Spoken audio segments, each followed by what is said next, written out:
Welcome back to Around the Crown. We're talking all things Sacramento Kings and beyond. If you're a Kings fan, make sure you smash up that like button down below. And if you enjoy fresh Kings content, make sure you hit that subscribe button. Calvin and I are here after every game running a therapy session for all Kings fans to join in. It's not really for you guys, it's for us. But you're welcome to tag along as well. My mood is just destroyed after this game. How could it not be? Oh, man. We did good. We made it, 40? It is just 49 games? Yeah. I mean, I was counting them today. I'm like, we got 33 games left. 33 post games left. And don't get me wrong, I love doing the post games. I love hanging out with you guys. I have a good time.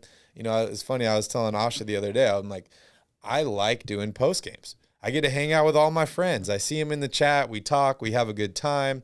And on that note, Calvin and I will be in Sacramento going to back-to-back games against the Timberwolves on the 8th and the 9th of February. So make sure you guys come to the game and hang out with us. But 33 games left this season, Calvin, assuming they don't make the playoffs, which I think is fair to assume at this point. But we got 33 more of these, and we're going to fill some space. We're going to have some fun.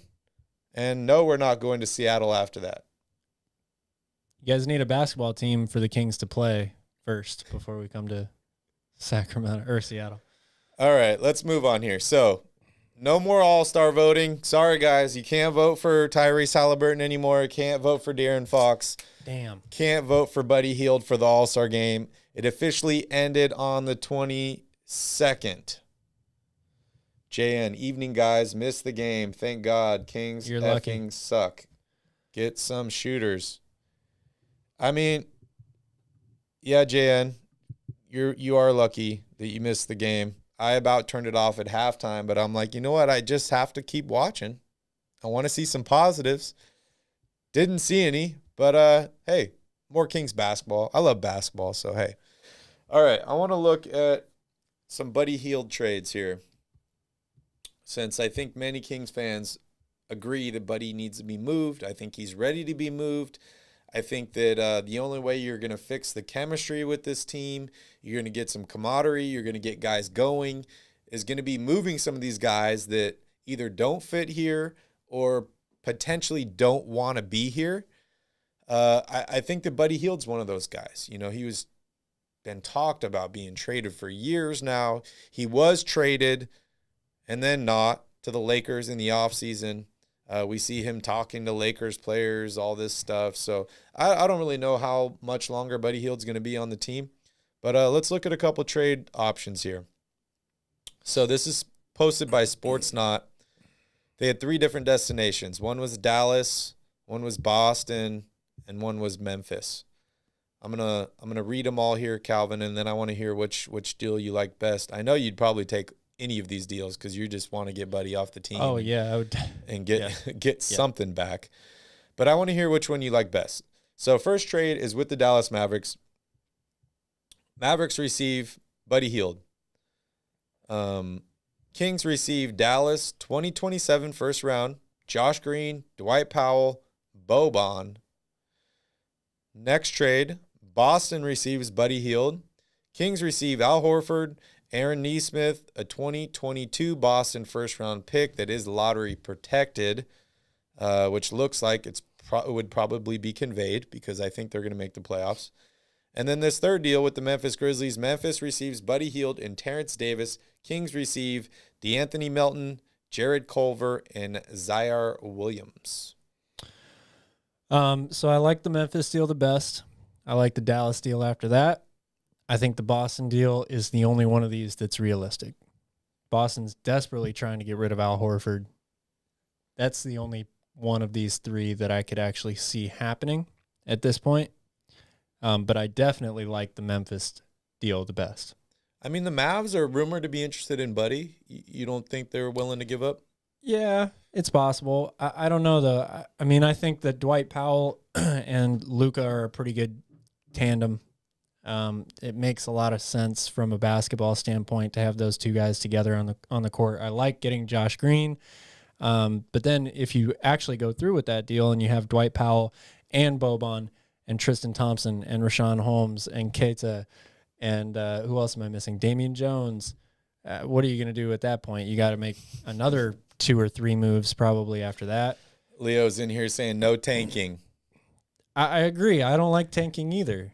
We're just going to that's lose literally by what 60. the Kings are doing right now. If they don't make any moves, that's what they're just going to continue to do, I think. This is unintentional tanking. Yeah.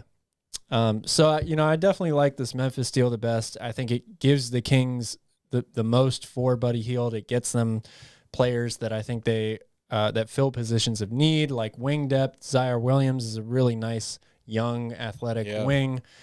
Jarrett Culver is the same way. He's kind of achieved so far in his career, but he was super hot coming out of Texas Tech. Very good defender. Really just hasn't clicked for him on the offensive end.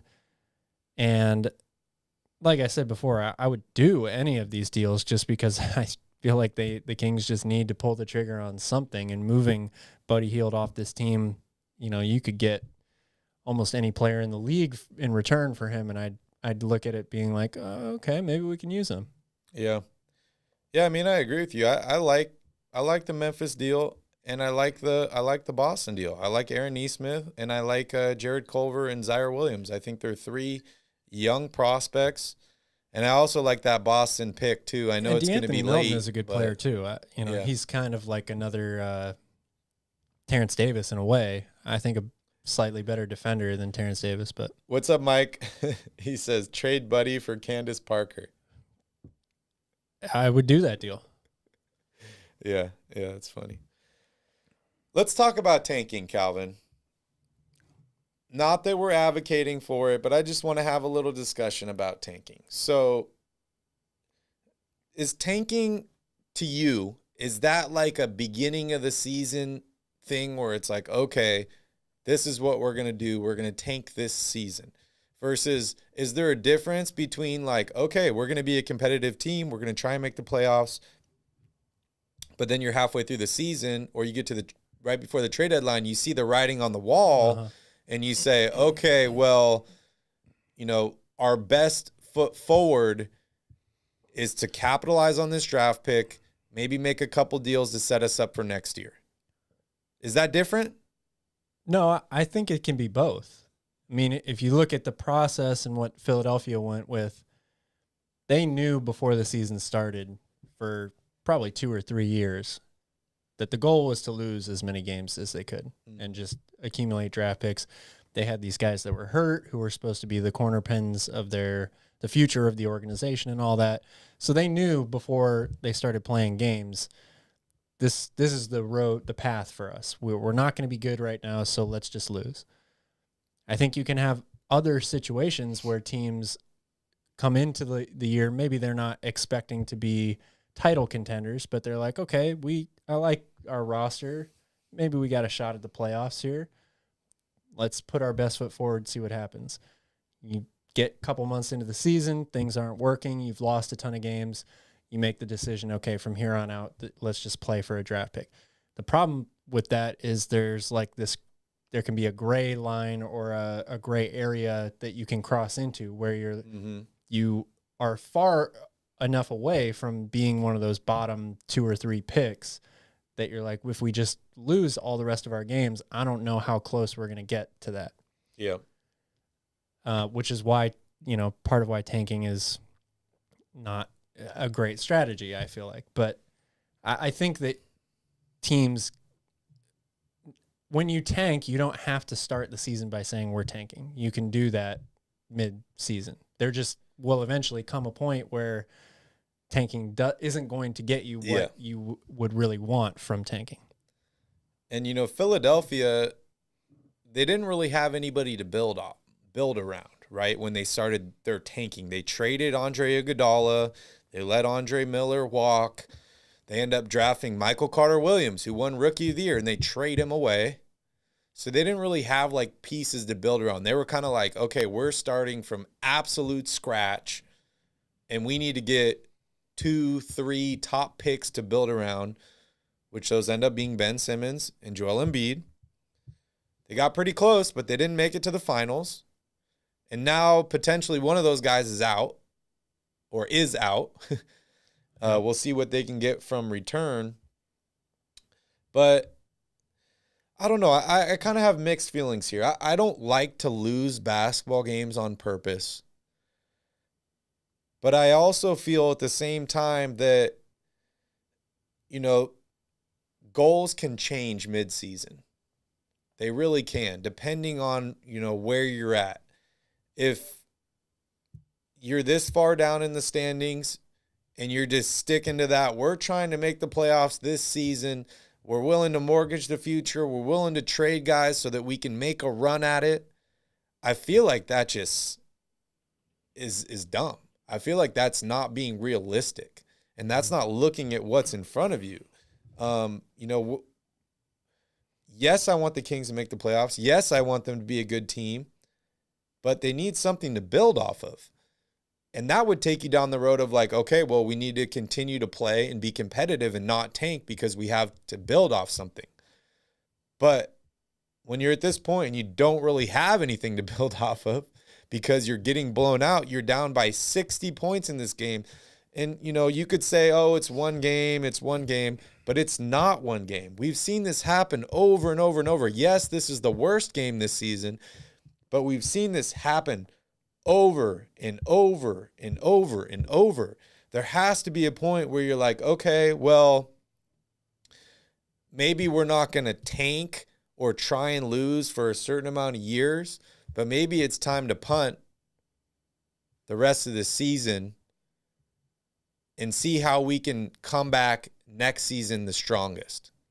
And that's either, trading all your players for other draft picks on other teams so that maybe your draft pick is better and you have a couple other picks or young players to build off of from other teams.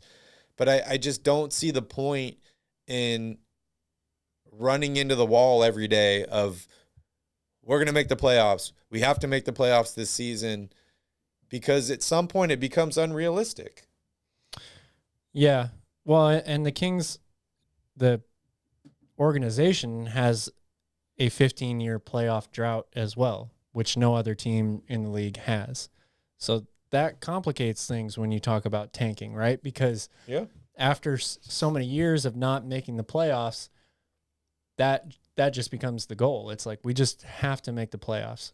This year we make the playoffs. This year we make the playoffs. And that's where you get into running into that wall of just keep on doing the same thing over and over again. I still don't ever think that you lose games intentionally or to try to improve your draft pick. But there's so much pressure on this organization from the loyal fans that it has after 15 years of not making the playoffs, despite all the moves, even though there haven't been a ton, despite all the moves that they've made. Mm-hmm. So we all agree that like trades need to happen. This roster needs to be reworked pretty extensively, if not complete from top to bottom. I think everybody is still kind of back and forth on whether or not keeping Fox and Haliburton together is the right fit long term when you don't know what type of help that you're really going to bring in alongside of them. So now you're in almost a worse place than you were before because you're still so like on the fringe there of that play-in tournament, which would technically count as being in the postseason. But at this point, I don't think that's enough to really appease the fan base. Like if the Kings make the play-in game, sure, we'll all watch it. But even if they win one play-in game or somehow two play-in games, like, is your opinion of this team really going to change that much? I don't think we're looking at a Warriors team that comes in as the 8th seed and threatens to beat whoever it is that's number one, Phoenix or Golden State, anything like that.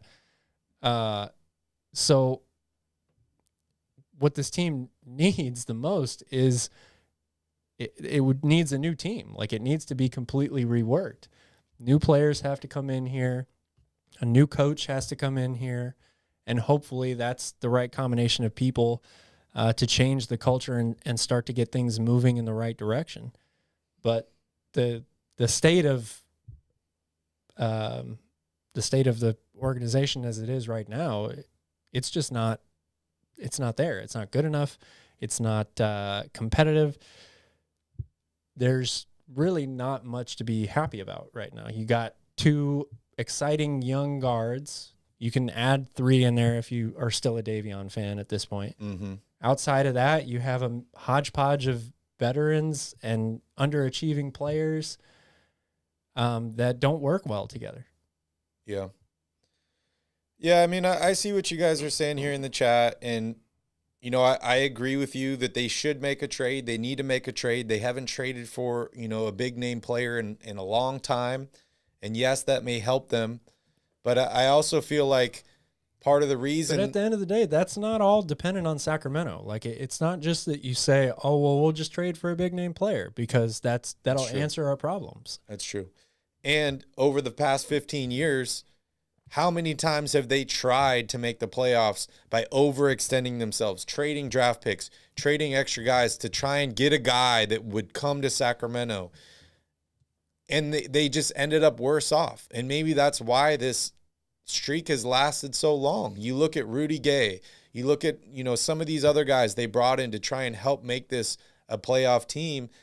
And, at some point, maybe you do have to tear it down and start from scratch. I'm not saying we're there yet, but, you know, there's a lot of mixed emotions here. And, you know, it's very, very tough when your team's lost this many games for this long. And the product on the court is just bad, man. It's just not good. It's very bad. They've won 18 games this season. And, you know, even some of those wins were not great basketball. And if you're going to make the playoffs, you got to be in the 40 wins, 40-plus wins. And, you know, the way they're playing with this personnel, I don't see that even happening in the next couple years. Even if all the guys they have continue to get better, you need to either bring in higher draft picks, you need to bring in other guys, like you need to bring in better players. Definitely. Leo says, getting Rondo is not the same as trading for an all-NBA player like Simmons. I agree with that 100%. But what are you going to expect from Simmons? He hasn't played forever. He has a bad attitude. I like Ben Simmons. You still have to get Simmons is my point. Like, it's not in my eyes, it's not a cut and dry thing that Simmons is even obtainable at this point. And not everybody that is built for Sacramento. It's a different kind of place playing in Sacramento. Ben Simmons, you know, when he was in college, it was like he's a wonderful player, but he doesn't even try hard. And then in Philadelphia, there's been like he needs to work on the shot, but he doesn't work on it. Now he's pissed at his coach and his teammates and just says he doesn't want to play. You know, he could work out great in Sacramento, but what goes to say that he doesn't do the same thing here and say, I want to move on somewhere else because the Kings suck. We lost the game. We were down 60 in a game. I want out. Yeah, I mean, that could always happen. I still agree with the idea at the end of the day that the Kings need to take some sort of risk. Like, you have to try as hard as you can, even if it might mean a deal that you're on the fence about or something. I'm not, you know, saying trade Tyrese Haliburton for Ben Simmons, but at the end of the day, you're going to have to do something like that to make the necessary changes that it needs to happen to this franchise, because the little tweaks here and there, the DeLon Wright trade, the Tristan Thompson trade, those aren't enough. So you have to be willing to stick out a little bit more neck for something that is going to be a bigger payoff potentially at the end of the day. Otherwise, your only other option is we have to get the best draft pick and we have to hit on it. That's it. That's your only other option, because you're not going to sign, you know, Anthony Davis, or I know he's not available in free agency this year, but that type of player in the offseason. That's just not going to happen until those types of players see that the franchise is changing for the better. Yeah. And you probably don't have the money to do it anyway either. So those are your two options. Make a real high risk, high reward type move that could have a huge payoff, or you better get a really, really good draft pick. And one thing the Kings haven't done, recently, which I've been an advocate for, is let's trade for some other teams' first-round picks. Teams that could potentially be bad, let's trade for their picks so then we don't have to play bad to get a good draft pick. We saw what happened, with Cleveland. They were able to get that first-round pick for the Clippers that turned into Kyrie Irving. They end up getting the number 1 pick. For me, I still really like Miles Turner. I know he's injured. I know he's going to be out. But that's not a bad thing, in my opinion. If you were to say, okay, we're not making the playoffs this season, we're going to trade for Miles Turner. We're going to let him get healthy.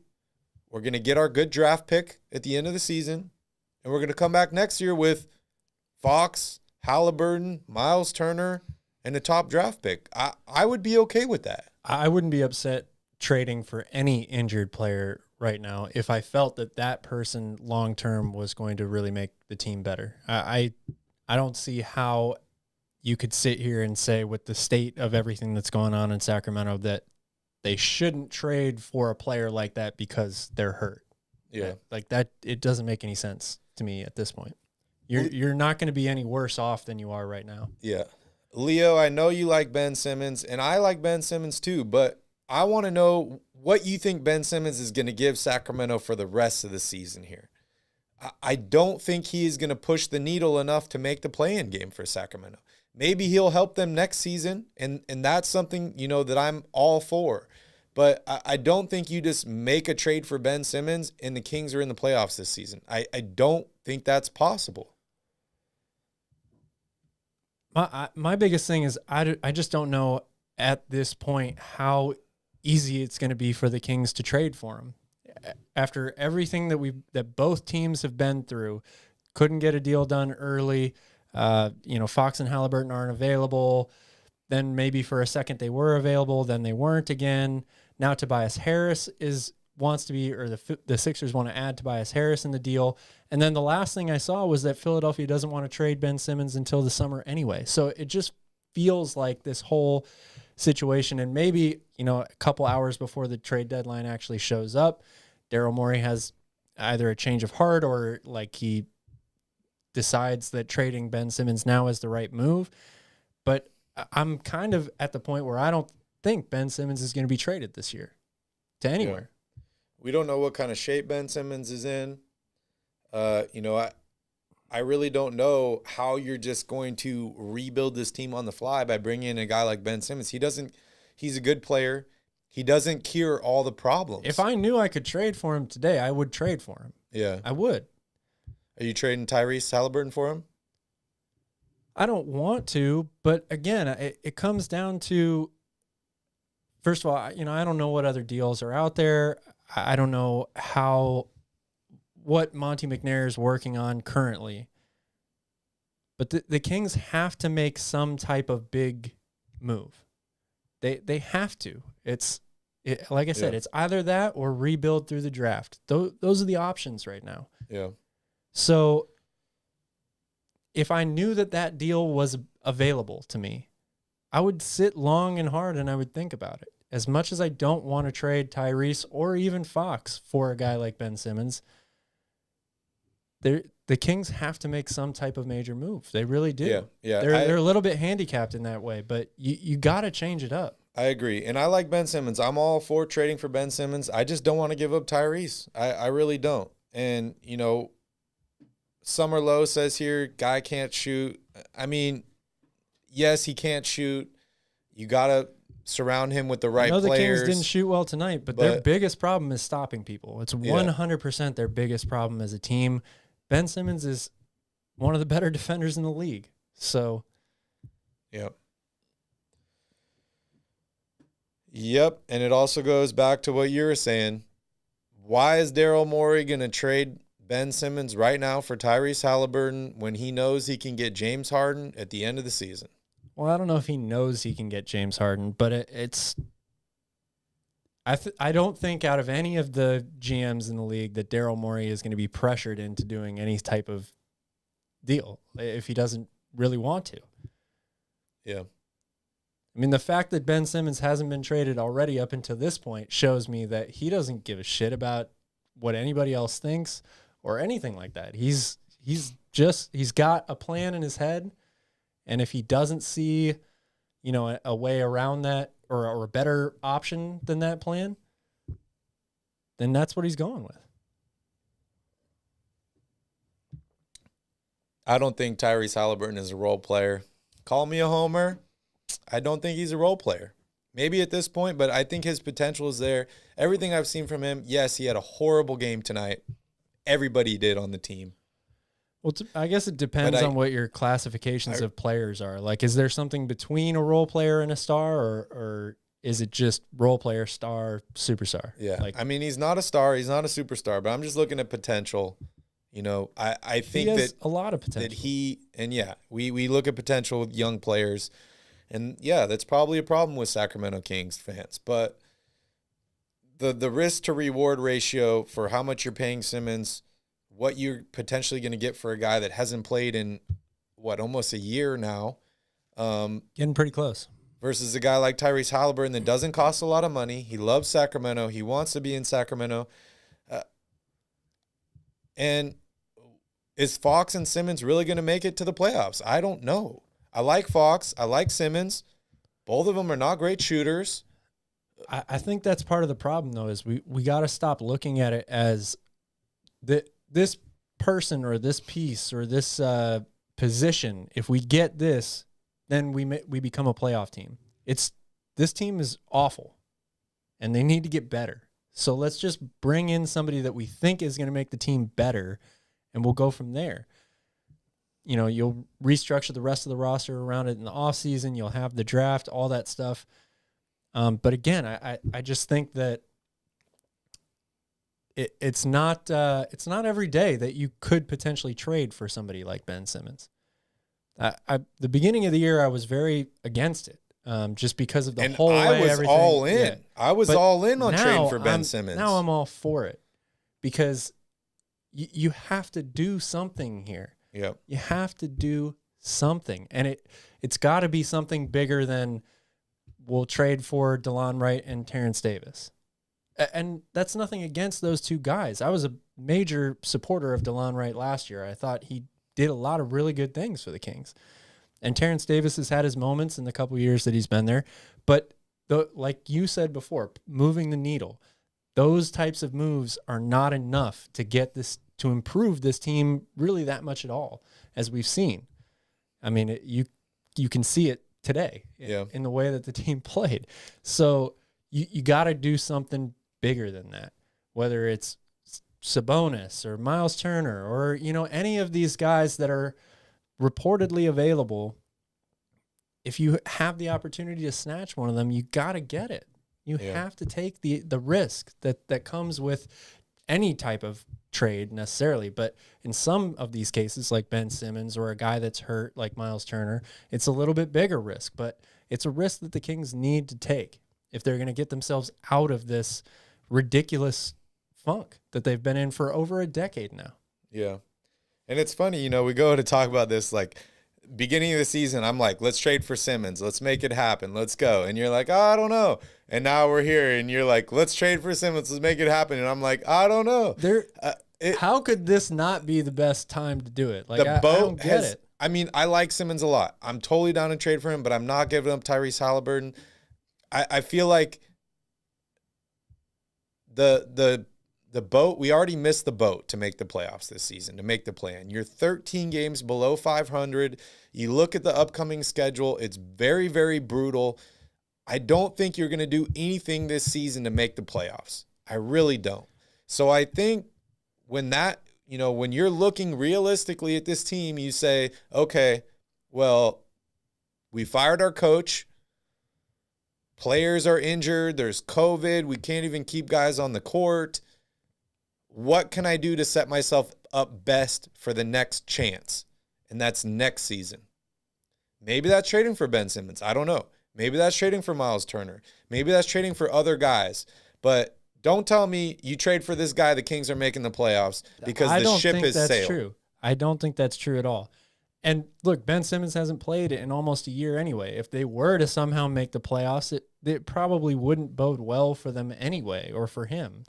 Yeah. But if you get him now, you have the rest of the season for him to basically get back into shape, basketball playing shape, go into the offseason. You still might have a really good draft pick. And then you got a team next year that you think might actually be reasonably better than it is this year. Yeah. Hey, maybe we could trade Ben Simmons for James Harden at the offseason too, just like Daryl Morey's trying to do. Ultimate fuck you move to Daryl Morey right there, and I would be all for it. But oh man, we're just gonna keep talking about Ben Simmons over and over here. I think Leo got pissed and left. Sorry, Leo. I respect you. I respect your opinions. I respect all Kings' opinions. Everyone has different opinions. And, we want them all to be heard here. I just honestly don't think there's anything you can do to this Kings team to make the playoffs this season. And again, that's part of the problem too, right? Is that the state of affairs here in Sacramento, the way this team is performing and looks, they're so bad and they need so much help in so many areas, both on the court and off, that all of us we're all trying to fix them, but we all are going to have different opinions on how to do it because there's so much stuff that needs to be done. Some people say the ownership needs to change. At this point, I can't really argue with that. Like, I'm not saying that this is a Donald Sterling situation, because that is obviously way, way more ridiculous than what the Kings are doing, but they need help in every area of the organization. Like, they might need to hire new ball boys or the guys that wipe the court with the towels, in between free throws and stuff. Like, there's so much stuff that needs to be fixed. Yeah. We're all going to have different opinions on it. Some people are in Ben Simmons' camp. Some people really want Jaylen Brown's. Like us, we want Miles Turner. We can all agree. But there's not one fix. Something needs to change. Exactly. There's not one fix. Yep. We just know that this doesn't work. Yeah. So something's got to be done. And, people are going to be more outspoken when their team was down 60 points in a game. Like, that's just how it goes. If we come back and we destroy Atlanta tomorrow, my overall opinions are not going to change, but the sentiment after the game in the post game is going to be a little bit different. I'm like, oh, wow, we looked a little bit better tonight. But we're 13 games below 500 right now. 13 games. What's the longest winning streak we've gone on this season? Like 4 games, 3 games? So you got to triple that, and you're still below 500. Yeah. And yes, we do need a coach. Again, that's just another one of the things that this team needs. And that goes back to my my statement on this is a lost season. When you fire your coach midway through the season, I know it was not exactly midway. It was like a quarter of the way through the season. And you have all this other drama going on. It's a lost season at this point. And I don't want it to be, but I'm a realist. And it is. It just is. And if the Kings want to get any better, they need to make moves now to set themselves up for next year. Maybe that is Ben Simmons. I don't know. Maybe it is. Maybe that's Miles Turner. Maybe that's Jaylen Brown. Maybe that's all these other guys we've been talking about. But something has to change. Something has to happen. A trade needs to happen very, very soon here. But I am not in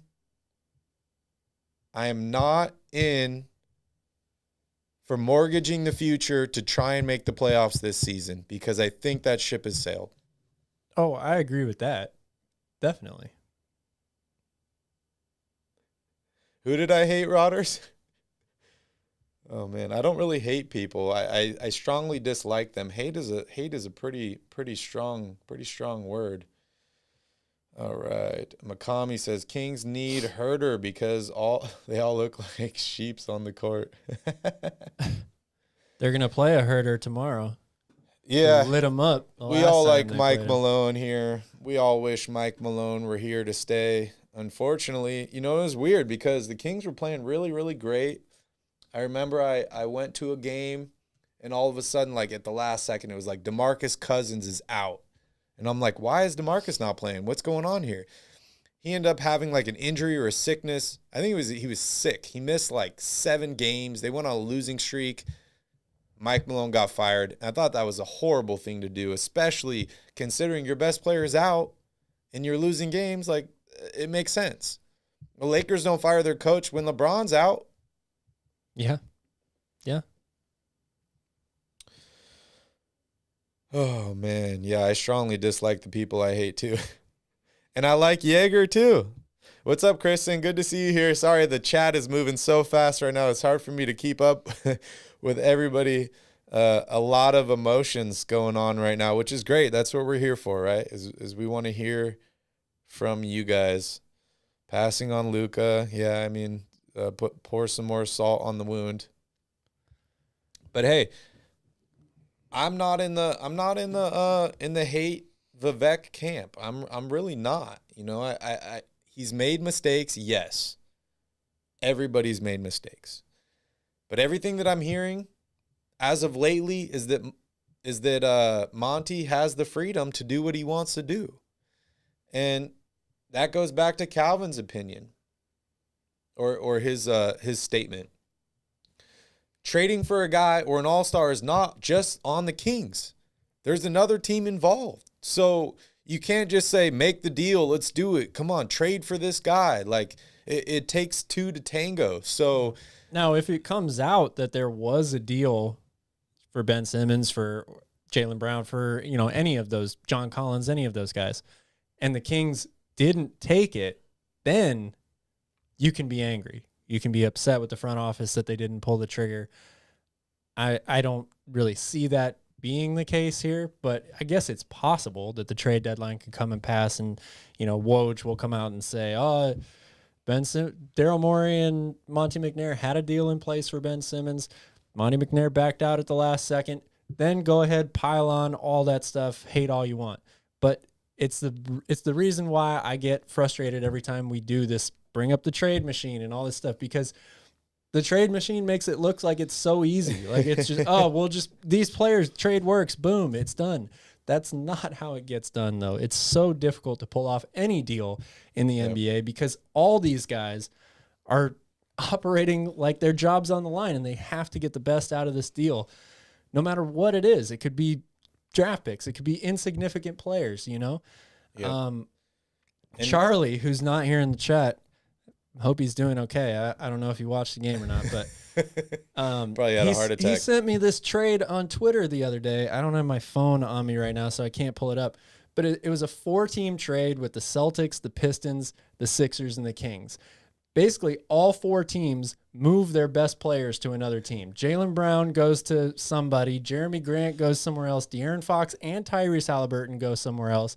Ben Simmons, Tobias Harris.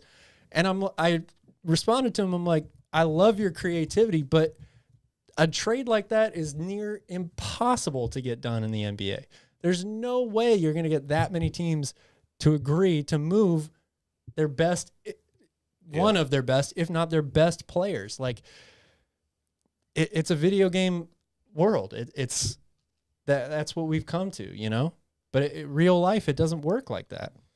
Yep, and that's what people are talking about here. NBA 2K, I did this, I did that. You know, check out our 2K rebuild. We won a title in 2 years with Sacramento. Doesn't mean it's going to happen. Deals that are never going to happen. Doesn't mean it's going to happen. The Kings are projected to have some salary cap space. I think around $15 million at the end of the season. But you know, they need to renounce Bagley. They need to do some other moves as well to clear up some more space. But yeah, I see Trevor here. I saw, you know, Hair and Beard podcast, Alex. We need an alpha. Calvin and I have been talking about that for months, for years. They need an alpha on this squad. They need a guy that gets in people's faces, that has a problem. You know, I love De'Aaron Fox, and he wasn't playing tonight, but we saw him there on the bench, just kind of sitting there like, oh, another loss for Sacramento. And I'm not saying that's his fault, because when you lose for 5 years straight, it kind of builds on you. And this is just another game, another horrible loss. But you need someone. No one's more alpha than Boogie. Yeah, he's an ultra alpha. You need a reasonable alpha. But I feel like Boogie is a lone wolf. And alpha is a leader of a group of people. He's just on his own doing whatever the hell he wants. Yeah, Kings need a Joanna, man. That's what they need. They need somebody that's going to get in people's faces. They need a Jimmy Butler.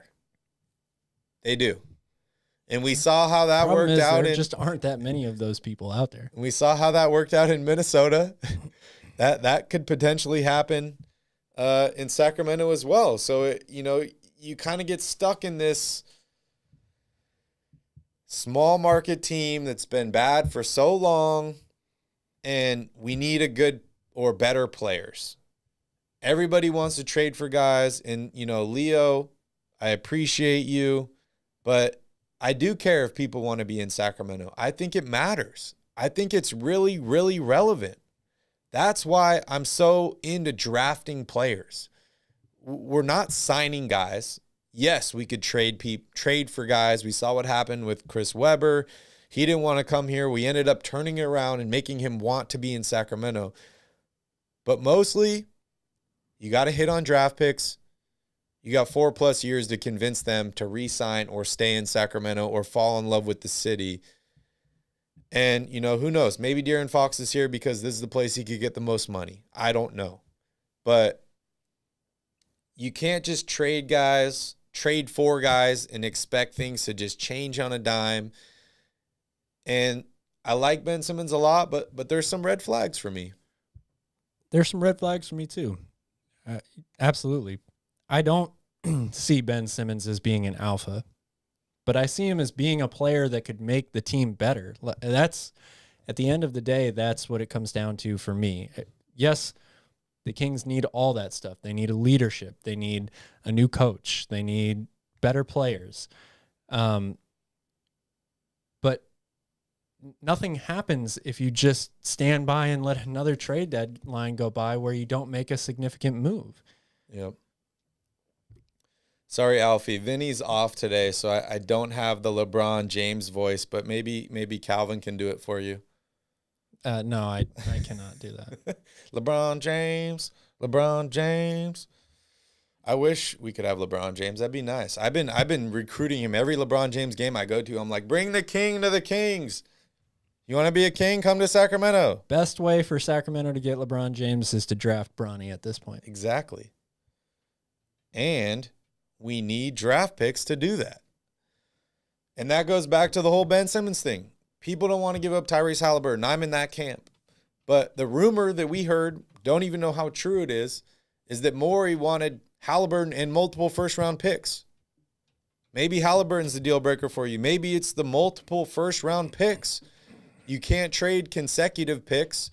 So if it's 2 or 3 picks, then that means your draft pick is basically taken for the next 6 years. Maybe you'll get, a draft pick every other year, but you can't trade that pick. You can't bring in other guys to help surround them. So I don't know. That's tough. I like Ben Simmons, but it's got to be the right deal for me. Yeah. I would agree with that to some degree, I guess. But there just needs to be some deals made. There needs to be movement. Yeah. The Kings just cannot afford to sit idle. And it's like we were talking about earlier with tanking. There comes a point where tanking, if you try to tank, you're not going to get the best result out of that. Like, even if they tried to tank right now, maybe teams like Houston would somehow pass them. I don't know, but and then you have to look at the draft itself. Outside of, I'll say, the top 6 picks, 5-6 picks this year, this incoming draft class is definitely not going to be as strong as last year's. So if you can't secure one of those top 5 picks, then it's almost like you tanked for nothing anyway. Yeah. Priest, I agree with you. That's why I'm saying you got to draft this guy. You got to draft him, and you have 4 years to convince the guy to stay or want to be there. And if you're a true alpha, you want something that's hard. You want something that's difficult. True alphas don't take the easy road and the easy path. And the path doesn't get any harder in Sacramento. So if you're a true alpha and you feel like you are the man and you can do and you want to prove everybody wrong, Sacramento is the place to do that. And so I don't think if you're in the NBA already, you're going to have that mindset, but maybe drafting a guy, it gives you time to develop that. I don't know. Maybe Davion will be that guy. I hoped he would be that guy, and it's still possible. Yeah, Summer, I agree. You can get generational talent outside the top 15. I'm just saying not all draft classes are built alike. You're not going to find it because it's hard enough to find one generational talent in any draft, whether you're picking number 1 or number 30. So the farther away you get from that from year to year, your percentage chance of finding that player goes down almost infinitely. Like it's Or you have to gamble on a guy like Michael Porter Jr., who I really like and is a great player, but he's out the whole year now because they gambled on an injury guy that fell in the draft. Yeah. You never want to. You always want to trust the draft process through all that stuff. Whatever. I mean, you want to believe in the player that you pick, no matter what selection you've got. But it goes back to what I said, in a previous show, in that building through the draft requires a tremendous amount of luck. Yep. So if there's an opportunity to get somebody like Ben Simmons right now before you go into the draft, then I think you absolutely have to do it. Yeah, Foster, I like Jared Allen a lot. I was all on that trade for Jared Allen. I thought that he would have been the guy, to hold down the center for Sacramento, and we see him doing an awesome job in Cleveland, who, they just drafted a guy that I was very high on as well. They drafted him number 2. So, yeah, Kings not need to do something. Brian wants to know about Westbrook. Would he be good for us? I don't think so. I mean, you're talking about a team that's already very heavily built with point guards. I'm not sure what the deal would look like, who you'd trade for Westbrook, but it's crazy. As talented as Russell Westbrook is, I really think he might go down in history as one of the more underappreciated basketball players. But when it comes to fixing the Sacramento Kings, Russell Westbrook is not going to do that, in my opinion. Yeah. Yeah, we need a Chris Paul.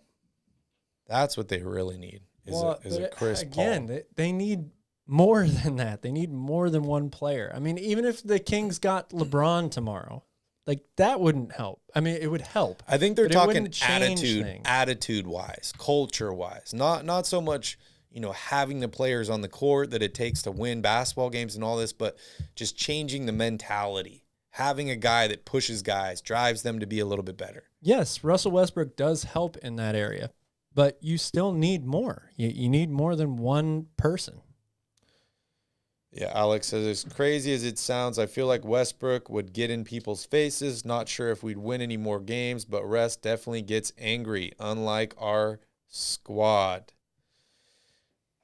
I'm for bringing in Westbrook, but it's got to be on a couple different conditions. And for me, that's absorbing a salary and getting things as well, whether it's young players or draft picks. I feel like if you're in a position like Sacramento or Oklahoma City or one of these teams that is obviously underperformed and their season's almost over, your goal is to improve your team and make it better. Any trade you do, it makes it better, or that's the goal. So if I'm going to help out the Lakers and take on a guy like Westbrook, I need more than him. I like him as a player, but I want draft picks. I want young players. You got to make it worth my time. I'm not just going to say, oh, Russell Westbrook, I don't want him.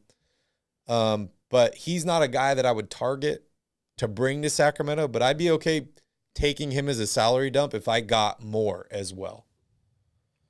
Problem with that is the Lakers don't have a lot more to give. And maybe it's not the Lakers. Maybe it's a 3-team deal or something. I don't know. But it's interesting. You know, I didn't think Westbrook was going to get traded from a couple different places. You know, it seemed like he was stuck in Oklahoma City. He ends up moving. I've been surprised by every same Westbrook with the Wizards. trade since he left Oklahoma City, honestly. Same with Chris Paul. As much as I like Chris Paul, I was just like, man, how are these guys trading for a 37-year-old making $40-something million? How are they doing this? It's wild. We look at John Wall right now. He was like probably the most untradeable contract for 4 years. He's not even playing for Houston, and he's still getting his money. So guys are always tradable. They are always tradable. But it comes down to this, what state or what situation your team is in, right? Like, we all agree that Chris Paul was the finishing piece for the Phoenix Suns to become what they are today, right? But just getting Chris Paul didn't make them a championship contender. They drafted DeAndre Ayton. They drafted Devin Booker. They drafted Mikal Bridges. They made the foundation moves before that. Chris Paul was just what took them over the top. And yes, I agree that his mentality, his attitude, his veteran leadership, all that stuff, that paid dividends for them, obviously. But they still don't get to where they're at if they didn't already have those pieces there before they brought in Chris Paul. Yeah, I don't think Pascal Siakam's available. I wish he was, but I haven't heard any rumors about him being on the trade block as of recently. DeClava won. Westbrook, I mean, I don't think he makes the Kings a better team. Maybe he helps culture-wise, but I'm not advocating to trade for Westbrook to make the Kings a better team. I'm just not. I think there are lots of other players that the Kings should be looking at trading for before they try to trade for Russell Westbrook. Yep. All right, Calvin, I think I'm done talking about trades. If you guys want to talk more about trades, tune in tomorrow after the Hawks game. We'll have a whole section talking about trades. Who knows? Maybe there'll be some new news out. Maybe the Kings will make a deal in the next 12 to 24 hours. But I'm ready to move on. Are you ready to move on? Yeah, let's move on. All right, we're going to take a quick... There is another game, I guess. So yeah, we're going to take a quick break here, guys. And when we come back, we're going to talk about the next week of Kings action.